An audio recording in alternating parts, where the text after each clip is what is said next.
Olá e bem-vindos a mais uma conversa aprofundada. Hoje a gente vai mergulhar em uma coisa que, assim, tá por toda parte, mas que muitas vezes a gente nem enxerga: a hierarquia social. Sabe aquela estrutura invisível que faz a gente classificar as pessoas, as profissões, os estilos de vida?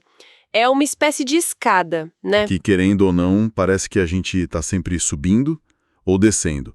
E para guiar essa nossa conversa, o nosso mapa vai ser um capítulo do livro O Reino de Ponta Cabeça, do Donald Kraybill. Que é um livro fascinante. Muito. Ele mistura sociologia com teologia para dar uma chacoalhada, sabe? Nessa nossa percepção de desigualdade. A nossa missão aqui, então, é tentar entender essa tal de escada social e explorar uma visão que propõe, bom, literalmente virar tudo de cabeça para baixo. A imagem que o Kraybill usa para começar é muito poderosa. Da escada? Exato. Ele diz que a vida não é um campo de jogo plano, é uma escada social. E o que me pegou no argumento dele é como a gente não só sobe ou desce essa escada, a gente internaliza a lógica dela. É quase como se a gente tivesse um ranking mental para tudo. E para todos.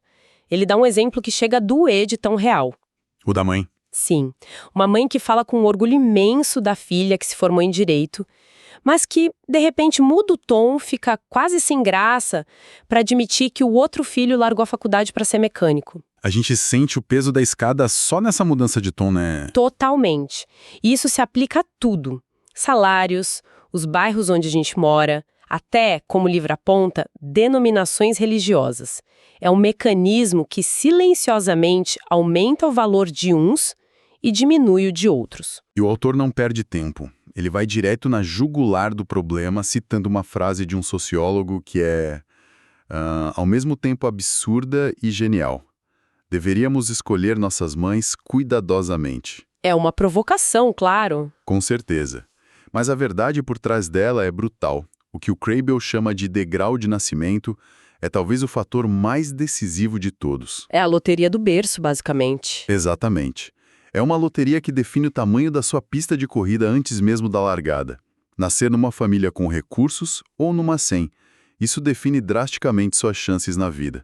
E vai desde a probabilidade de ter uma nutrição adequada na infância, passando pelo acesso a uma boa escola, Até a expectativa de vida. até a expectativa de vida.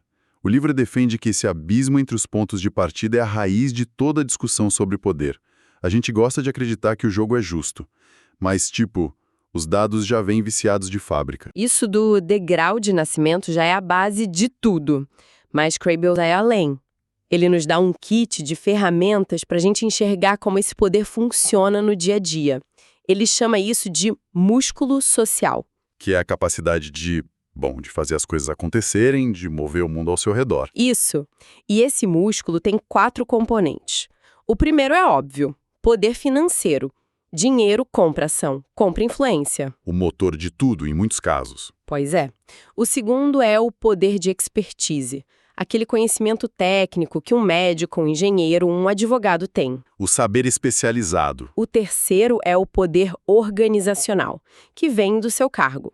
O CEO tem mais poder que o estagiário, simples assim. E por último, o poder pessoal. O carisma, o charme, aquela capacidade de convencer e liderar que algumas pessoas simplesmente têm. E a teoria é boa, mas o que faz a gente realmente entender o peso disso é quando o autor nos joga numa cena que todo mundo conhece de alguma forma. Ah, sim. Ele não fica só no abstrato, né? Ele nos leva para um campus universitário e nos mostra essa dinâmica em carne e osso. E essa história, para mim, é o coração do argumento dele. É a história do Dr. Francisco, o professor titular, e do Chico, o zelador que limpa a sala dele. A análise dessa pequena cena é devastadora. Começa pelos títulos. Começa aí. Um é doutor, professor, o nome dele tá numa placa de metal na porta. O outro é só Chico. Ele não tem nem mesa, que dirá uma placa. As roupas já dizem tudo, paletó e gravata contra jeans velhos e gastos. A dinâmica de poder é explícita. Totalmente.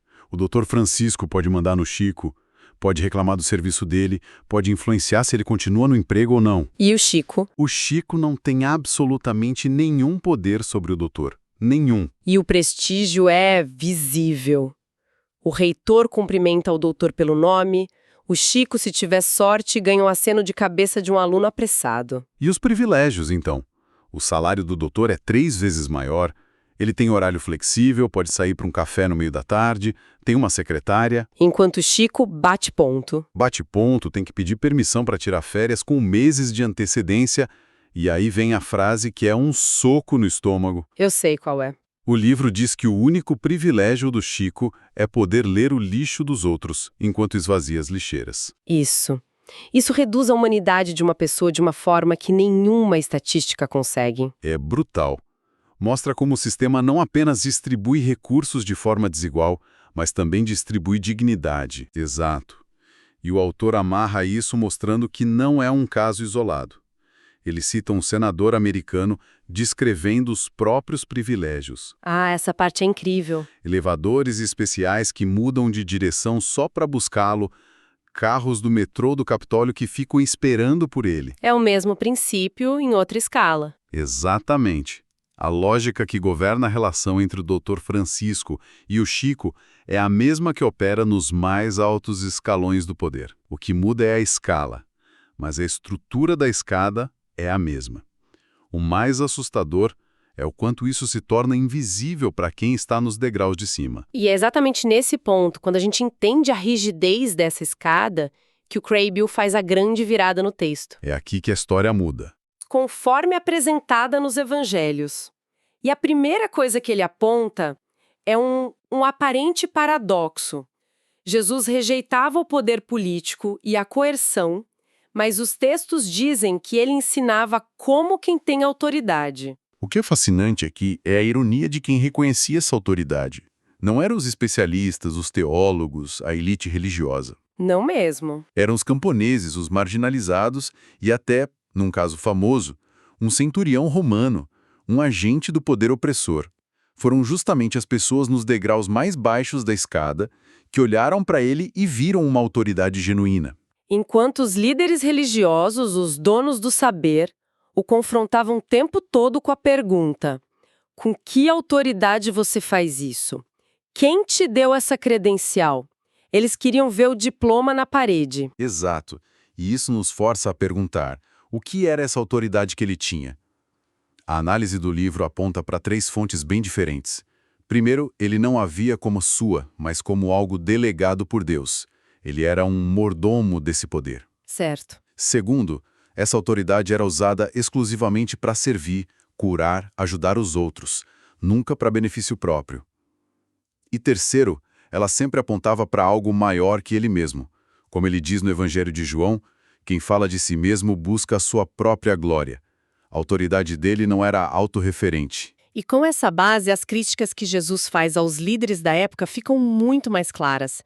Kraybill destaca como ele mirava diretamente nos símbolos de status que eles tanto cultivavam. As roupas especiais para se destacarem na multidão. Isso, a briga pelos melhores lugares nos jantares e nas sinagogas e a exigência de serem tratados por títulos de poder como rabi, pai ou chefe. É um ataque direto à cultura da ostentação e do status. E a instrução que ele dá em Mateus 23 é uma bomba atômica na base da pirâmide social. Não sejam chamados de mestres, pois todos vocês são irmãos.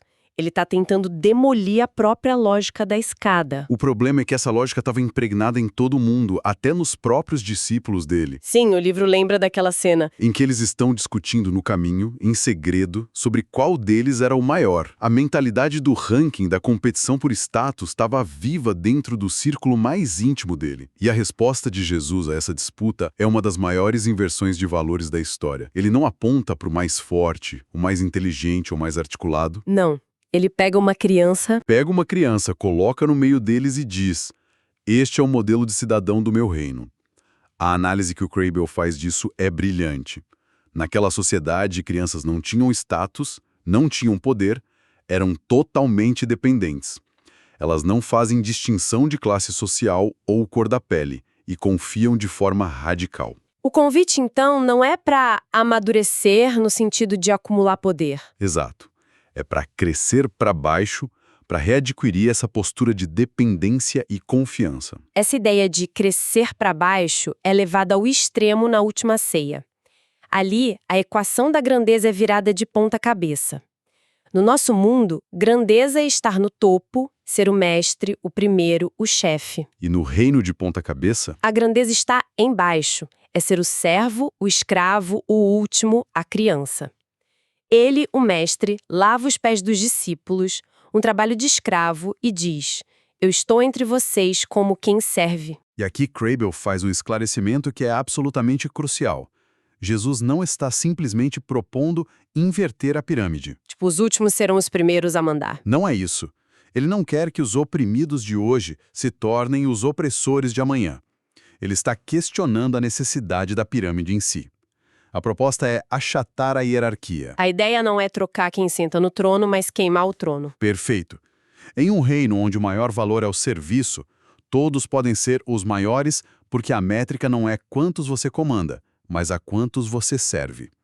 É uma reengenharia completa do nosso conceito de valor. E essa reengenharia passa por uma crítica direta à arrogância que geralmente vem com o sucesso. Sim, o livro lista 7 fatores que moldam nossa posição na escada social e a maioria está totalmente fora do nosso controle. Nossas limitações biológicas, os valores da cultura onde nascemos, a estabilidade da nossa família, recursos da comunidade, herança, o puro e simples acaso. Isso é uma crítica direta àquela ideia de meritocracia pura, sabe? A narrativa do self-made man, de que você é 100% o arquiteto do seu destino. Que é uma ideia muito forte na nossa cultura. Muito. Mas quando a gente reconhece que ninguém chega a lugar nenhum sozinho, que existe uma rede de privilégios, sorte e ajuda por trás de cada história de sucesso, a arrogância fica sem chão para pisar. No lugar do desprezo por quem está embaixo, deveria nascer a compaixão e um senso de responsabilidade. O mito do individualismo triunfante é o que nos permite julgar o Chico por estar onde está. Isso levanta uma pergunta final sobre Jesus. Com toda essa ênfase em servir, em crescer para baixo, em humildade, ele era impotente? Ele era fraco? O livro argumenta que é exatamente o contrário. O poder dele era tão real e tão subversivo que ameaçou as estruturas de poder da época, tanto a religiosa quanto a política, a ponto de o sistema precisar eliminá-lo. Então ele não era impotente. De forma alguma. O poder dele era de uma natureza diferente, um poder de ponta cabeça. E como funciona esse poder? Bom, o modo de operação dele não é o controle ou a força, é a influência, é o convite.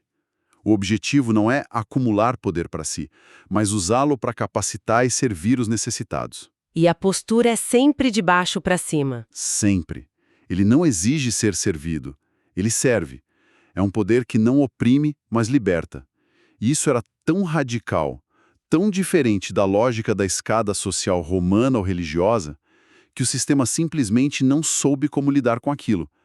Um poder que se manifesta no serviço é a coisa mais perigosa que existe para uma estrutura baseada em dominação. Então, fazendo um balanço dessa análise do Crabbe, a gente começa com a imagem da escada social, essa estrutura onipresente que ranqueia a todos nós. Certo?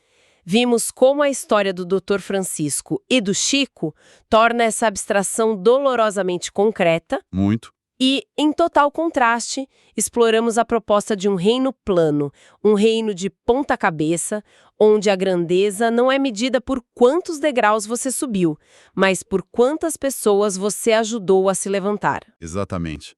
A grande virada que o livro propõe não é só sobre ser humilde, é sobre repensar radicalmente o que significa ter poder. Em vez de usar o músculo social para subir na vida, a proposta é usá-lo para achatar as hierarquias e criar um terreno mais plano. E isso nos deixa com uma reflexão final, quase um desafio. O autor nos faz pensar. Em um mundo que funciona na base da competição e das escadas sociais, como seria, na prática, no nosso dia a dia, desmontar um degrau da nossa própria escada? Não para a gente cair, Não. mas para usar essa mesma madeira para ajudar a construir uma fundação mais sólida e justa para todos ao nosso redor. O que isso significaria no nosso trabalho, na nossa família, na nossa comunidade.